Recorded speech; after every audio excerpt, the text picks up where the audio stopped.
उसमें जो मैंने मरकुस 9:1 पढ़ा, तो एक बार मैं साधु सुंदर सेल्वराज का वीडियो देख रही थी, जी। तो उन्होंने बोला था कि जो इसमें लिखा है उसके हिसाब से जो यूहन्ना है वो पतमुस टापू में उसकी आत्मा है। तो मुझे ये क्लियर करना है, ये एक्चुअल मीनिंग प्रभु यीशु मसीह अपने चेलों से क्या बोल रहा है। ओके। देखिए, आपका नाम क्या है? मेरा निवेदिता कॉलिन। ओके, और आप कब से मसीह हैं? मैं बचपन से। ओहो, मतलब जैसे पैदा हुई थी आप बाइबल पढ़ना शुरू कर दिया था, ऐसा है? नहीं। तो जैसा पूछते हैं ना, आपको वैसे बोलना है, ठीक से बोलना है, गलत जवाब नहीं देना है। मतलब मैं समझ नहीं पाई। यही 9-10 सालों से। जी, और आपकी एज क्या है अभी? अभी 32। ये ठीक है जवाब। ओके, आप बाइबल कितना पढ़ती हैं? सुबह शाम। वाह, मैंने ये नहीं पूछा कि कौन से वक्त में बाइबल पढ़ती है, मैंने पूछा कितना पढ़ती हैं। चैप्टर 1, 2, 10 कितना? Minimum 1 chapter. वाह इसलिए ये हालत है आपकी। अभी देखिए, मैं ऐसा कोई स्टेटमेंट दूंगा ना तो आप लोगों को गुस्सा आ जाएगा। 10-12 साल से मसीह है और पहला कह रही थी कि मैं बचपन से मसीह हूं। अगर मैं उसको पकड़ूं तो इनकी खुराक क्या है? 1 चैप्टर। तो 1 चैप्टर से ये क्या समझेंगे? और अगर मैं अभी समझाऊं तो मुझे टैकल करना पड़ेगा कुछ वचनों को लेकर, तो ये नहीं समझ पाएंगे। तो आपको मैं वापस कहता हूं, जैसा हमेशा कहता हूं, आपको कम से कम 30 से 40 चैप्टर पढ़ना है। लेकिन जैसे यीशु मसीह ने यहाँ अपने चेलों से कहा कि मैं तुमसे सच कहता हूँ कि जो यहाँ खड़े हैं। आपको मैं क्या कह रहा हूं और आप क्या कह रही हैं? मैंने आपसे क्या कहा? जी। अभी मैं आपके प्रश्न का उत्तर नहीं दे रहा हूं। मैं आपको पहला ये कह रहा हूं, आप अगर 15 साल से मसीह हैं, 12 साल से, तो आप 1 चैप्टर क्यों पढ़ रही हैं? आपको कम से कम 30 से 40 चैप्टर पढ़ना है, मैं वो कह रहा हूं। Okay sir. जी, वो आपको करना होगा। आप 1 चैप्टर से आप कोई चीजों को नहीं समझेंगे, फिर दिक्कत क्या होगा पता है? आपका नाम क्या बताइए? निवेदिता। हाँ, तो आपका दिक्कत क्या होगा पता है? अभी सेल्वराज हैं, कल को कोई और राज होगा, और ऐसे करते करते आप भटकती जाएंगी। आपका सेल्फ स्टडी कहां पर है? मैं उनका सुनती नहीं हूँ। आपको मैं क्या कह रहा हूं, मैं एग्जाम्पल दे रहा हूं। मैंने नहीं कहा कि आप उन्हीं को सुनती है, मैंने एग्जाम्पल दिया आपको। आप सिर्फ आपको नहीं कह रहा हूं, सबको कह रहा हूं, आप लोगों का व्यक्तिगत स्टडी रखो। आप कभी सेल्वराज को सुनोगे, आप कभी डैनियल राज को सुनोगे, आप कभी इसको सुनोगे, उसको सुनोगे, लेकिन बेस्ट क्या है? जब किसी को सुनते हैं, अब आपके मन में प्रश्न इसलिए उठाना क्योंकि आपका बेस नहीं है। अगर आपके पास में आपका बाइबल का नॉलेज का बेस होता तो आप कभी भी कंफ्यूज नहीं होती। एक व्यक्ति, अब आपके प्रश्न पे भी आ रहा हूं, ठीक है ना? प्रेरितों की किताब उसका पहला अध्याय वचन 3 दे के रखना, बहुत ध्यान से सुनना, ओके? और लाइन पे बनी रही है, ओके? जितने दर्शक हैं, कम से कम 1300 प्लस, अगर मैं गलत नहीं हूं, आप सभी भी सुनिएगा। एक वचन इस बहन ने कहा है आपके बीच में, मरकुस का किताब उसका 9:1 इन्होंने रखा था, जहां पे लिखा है कि मेरे आने तक वो जिंदा रहे तो तुझे क्या। तो ऐसा वाला कॉन्सेप्ट उठाकर उनको किसी का दर्शन मिला था सेल्वराज जी को, और कहा कि वो जो है एक गुफा में छुपे हुए हैं। और साथ ही साथ, क्योंकि मैंने वो वीडियो देखी है इसलिए मुझे पता है कि उनका स्टेटमेंट क्या है। वो कहते हैं ये दर्शन सबको नहीं मिलेगा, ये सिर्फ उन्हीं को मिलेगा जिसको प्रभु बताएगा। ये कॉन्सेप्ट उन्होंने रखा था। अगर इनका भी माइक ऑन करके पूछो तो ये भी यही बताएंगे, लेकिन मुझे इसको अलग तरीके से जवाब देना है। वचन 3 किसका? एक्ट चैप्टर 1 वर्स 3 लिखा है, यीशु ने अपने दुख भोगने के बाद उन प्रेरितों के सम्मुख बहुत से प्रमाण प्रस्तुत किए कि वह जीवित है। 40 दिन तक उन्हें दिखाई देता रहा, परमेश्वर के राज्य की बातें करता रहा। करते करते वचन 4 यीशु ने प्रेरितों के साथ भोजन करते समय उन्हें आज्ञा दी कि यरूशलेम का नगर नहीं छोड़ें, बल्कि पिता ने जो प्रतिज्ञा की है उसकी प्रतीक्षा करते रहे। उन्होंने कहा, मैंने तुम लोगों को उस प्रतिज्ञा के विषय में बता दिया है। कहां पे? लूका की किताब उसका 24 का 47, आपको याद होगा। वचन 5 यूहन्ना ने तो जल से बपतिस्मा दिया था, परंतु थोड़े दिन के बाद पवित्र आत्मा से बपतिस्मा पाओगे। वचन 6 जब प्रेरित यीशु के साथ एकत्रित थे तब उन्होंने ये प्रश्न किया। कौन सा? ध्यान से सुनना। प्रभु, क्या आप इस समय इजराइल का राज्य उन्हें स्थापित करेंगे? कब?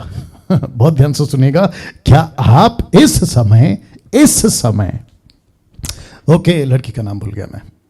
जी, आपका नाम बताइए। निवेदिता। जो भी है, ओके, आपने अभी सुना, लिखा है इस समय। तो इसका मतलब चेलों के दिमाग में यह था कि इज़राइल अभी बदल जाएगा, यीशु का कंप्लीट काम अभी हो जाएगा, यीशु मसीह सब कुछ अभी खत्म कर देगा। क्यों? क्योंकि यीशु जी उठा था। और वैसे ही बहुत बार पतरस, यूहन्ना, याकूब ये सब पूछते हुए पाए गए कि प्रभु तेरा जब राज जाएगा तो एक को दाहिने दूसरे को बाएं बिठाना, अगर आपको याद होगा जो भी है। तो ऐसे करके बहुत बार यीशु को लगता था, सदूकी क्या पूछे, आपका जब राज जाएगा तो एक पत्नी जो 7 भाइयों से शादी कर चुकी है वो किसकी पत्नी कहलाएगी? तो यीशु ने कहा तुम बहुत बड़े भूल में हो कि स्वर्ग में शादियां नहीं होती, ये बात है। तो सबको लगा था अभी हो जाएगा, अभी हो जाएगा, अभी हो जाएगा। क्यों? क्योंकि गतसमनी, माफ करें, अदन की वाटिका खत्म हो गया। ऐसे चुटकी में तंबू 40 साल चला, जिसको टबरनेकल कहते हैं, 40 साल में खत्म हो गया। फिर उसके बाद में राजाओं का राज्य खत्म हो गया। यीशु की 3.5 साल की सेविकाई चुटकियों में खत्म हो गए। तो किसी को नहीं लगा था, तब से लेके अब तक 2000 साल 21 हो गए। वाह, 2021 अभी चल रहा है। तो यीशु की बात इतनी लंबी चलेगी उनको पता नहीं था। तब उन्होंने पूछा, जिसको मैं वापस पढ़ रहा हूं, लिखा है क्या आप इस समय इज़राइल का राज्य पुनः स्थापित करेंगे?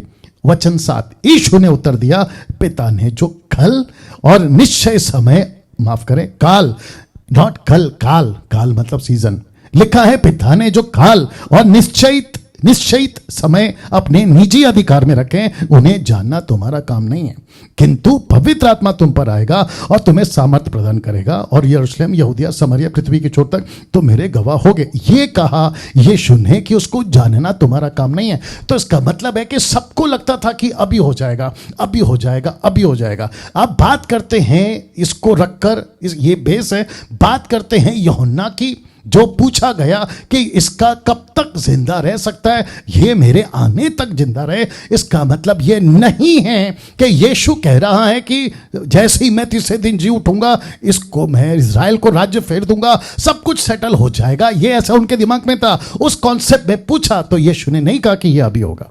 यीशु ने कहा कि उसको जानना तुम्हारा काम नहीं है। बट यीशु कहता है कि मेरे आने तक अगर ये जिंदा रहे तो तुझे क्या, या ये रहे, तो इसका मतलब ये नहीं है कि एक व्यक्ति, याद रखना, एक व्यक्ति 2000 साल तक जिंदा रहेगा। सिस्टम क्या है? 120। क्या कहा नूह के टाइम पे, और क्या कहते हैं उत्पत्ति के 6वें अध्याय में, 120 मैंने साल कट कर दिया, मनुष्य 120 साल तक जिंदा रहेगा। वो छोड़िए, दूसरा चीज, यीशु ने अगर यूहन्ना को जीवित रखा है अभी तक साधु सुंदर सिंह के हिसाब से, तो वो कर क्या रहा है? एक व्यक्ति को पृथ्वी पे रखता है तो गवाह देने के लिए। आपने सुना सिस्टर? जी। एक व्यक्ति को प्रभु रखता है, क्यों रखता है? गवाह देने के लिए। तो ये परमेश्वर के सिस्टम के बाहर है। सबसे पहली चीज, सिस्टम एक ही है कि व्यक्ति 120 साल तक जिंदा रहेगा, उसके बाद उसको मरना है। अगर 2000 साल तक जिंदा है और एक व्यक्ति कहता है, और वो भी व्यक्ति कौन है? जिसका डॉक्ट्रिन में बहुत गड़बड़ है। अब मैं उसमें घुसूंगा तो वापस कहता हूं कि किसी भी जिब्रिश बोलने वाला, यानी कि टंग्स बोलने वाले व्यक्ति की प्रोफेसी पे, आत्मिक बातों पे, दर्शन पे भरोसा नहीं किया जा सकता, क्योंकि जिसका बेस ही गड़बड़ है उसका सब गड़बड़ है। जिसकी जड़ गड़बड़ है उसकी हर डाली में गड़बड़ है। तो वापस कहता हूं कि अगर 2000 साल से उनके हिसाब से मान लेते हैं, वो कर क्या रहा है? वो छुपके क्यों बैठा है? और यीशु मसीह उसका इस्तेमाल क्यों नहीं कर रहा है? जबकि बाइबल कहती है कि बी विटनेस, गवाह करो, गवाह बनो। वो छुप कर क्यों बैठा है? तो ये टोटल लेट मी फिनिश, ये टोटल नॉन बिब्लिकल स्टेटमेंट है, ये टोटल नॉन बिब्लिकल विजन है, किसी तरीके से स्वीकार करने लायक नहीं है। बोलिए जी सर, मेरा क्वेश्चन ये था कि उन्होंने तो अपना स्टेटमेंट दिया, लेकिन जब मैंने इसे पढ़ा तो मैं भी नहीं समझ पाई। तो मैं चाहती हूँ कि आप इस पद से कितना समझे, बस वही मुझे समझना था कि जो प्रभु यीशु मसीह ने यहाँ कहा कि जब तक परमेश्वर के राज्य को सामर्थ सहित आया हुआ ना देख लो, तब तक मृत्यु का स्वाद कदापि ना चखोगे। तो यहाँ प्रभु यीशु मसीह क्या बोलना चाह रहा है? मैं सिर्फ इसको समझना चाहती हूँ अपने चेहरों से, किस वे में बोलना चाह रहा है।